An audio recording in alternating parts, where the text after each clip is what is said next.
Sa mundong puno ng paghahambing, ingay at walang katapusang paghahabol, sa mas higit, madalas nating nakakalimutan ang isang simpleng katotohanan.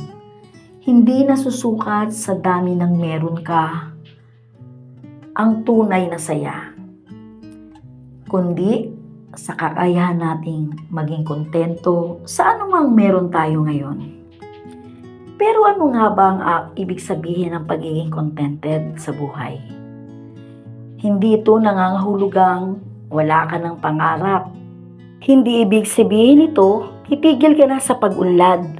Ang pagiging kontento ay ang pagtanggap na kahit hindi pa kumpleto ang lahat, may sapat na dahilan para magpasalamat. Minsan, iniisip natin, mas masaya kung meron ka nito, kapag nandito ka sa sitwasyon na to, kapag maraming pera, magandang trabaho, o mas perpektong buhay. Pero, napapansin mo ba? Kahit nakuha na natin ang mga bagay na dati nating pinapangarap lang, may panibago na namang kulang. Parang walang katapusan ng cycle na hindi pa sapat.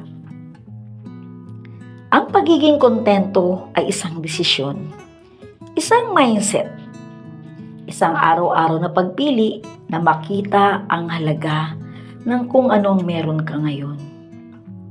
Sabi sa Bible verse, Hebreo 13:5, manghilag kayo sa pag-ibig sa salapi, mangagkasya kayo sa inyong tinatangkilik sapagkat siya rin ang nagsabi sa anumang paraan ay hindi kita papagkulangin, sa anumang paraan hindi kita pababayaan. Bible verse na ito, hindi lang sinasabi na makontento, binibigyan rin tayo ng dahilan kung bakit, dahil kasama mo ang Diyos.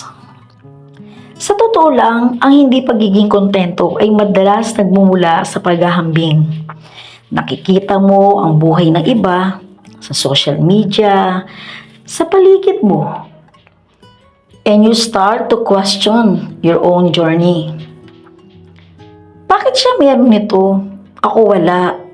Bakit mas successful siya? Bakit parang ang saya ng buhay nila? Pero hindi natin nakikita ay ang buong kwento. Ang bawat tao ay may sariling laban, sariling timing at sariling biyaya. Kung ikukumpara mo ang sarili mo sa iba, mawawala ang focus mo sa sarili mong blessings. Gratitude ang susi sa contentment.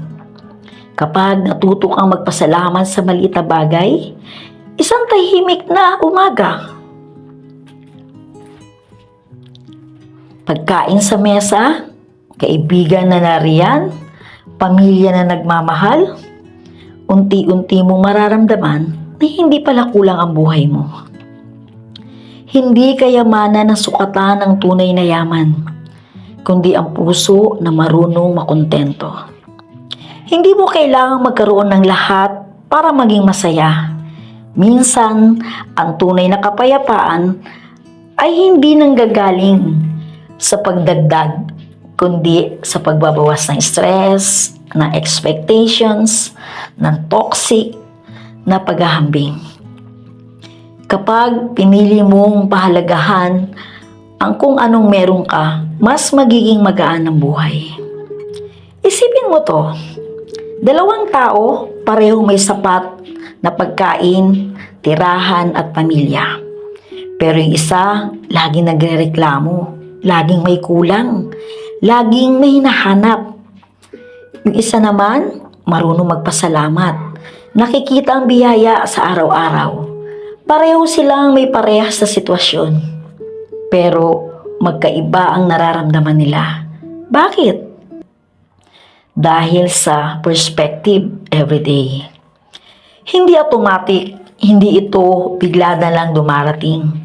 Pinipili mo ito kahit sa gitna ng kakulangan, kahit sa panahon ng paghihintay. Kung pakiramdam mo ngayon, kulang ang buhay mo, kung pakiramdam mo, nahuhuli ka, pakiramdam mo, hindi sapat ang meron ka, tumingin ka sa paligid mo. May mga bagay dyan na dati mong ipinagdarasal. May mga pagkakataon na hiniling mo lang sila noon, pero ngayon, bahagi na ng buhay mo. Hindi mo lang napapansin dahil mas nakatingin ka sa wala pa. Hindi masamang mangarap ng masigit, pero huwag mo hayaang mawala ang saya mo sa kasalukuyan habang hinihintay mo ang hinaharap. Sabi sa Mateo 6:33, "But seek ye first the kingdom of God and His righteousness, and all these things shall be added unto you." Kapag inuna mo ang Diyos, tamang mga priorities, ang purpose mo, at ang pagiging mabuting tao, susunod din ang lahat ng mga bagay. Ang pagiging kontento ay hindi tungkol sa pagkakaroon ng perpektong buhay. Ito ay tungkol sa pagkakaroon ng mapayapang puso kahit hindi pa perpekto ang lahat. Ito ay ang kakayahang ngumiti kahit may pinagdadaanan. Ang kakayahang magpasalamat kahit may kulang. At ang paniniwala na sapat ka at sapat ang meron ka dahil hindi ka pinabayaan ng Diyos. Ang tunay na kayamanan ay hindi nasusukat sa dami ng pag-aari, kundi sa lalim ng iyong pasasalamat. At sa araw na ito, piliin nating maging kontento, magpasalamat at piliing pahalagahan ang buhay na meron tayo ngayon.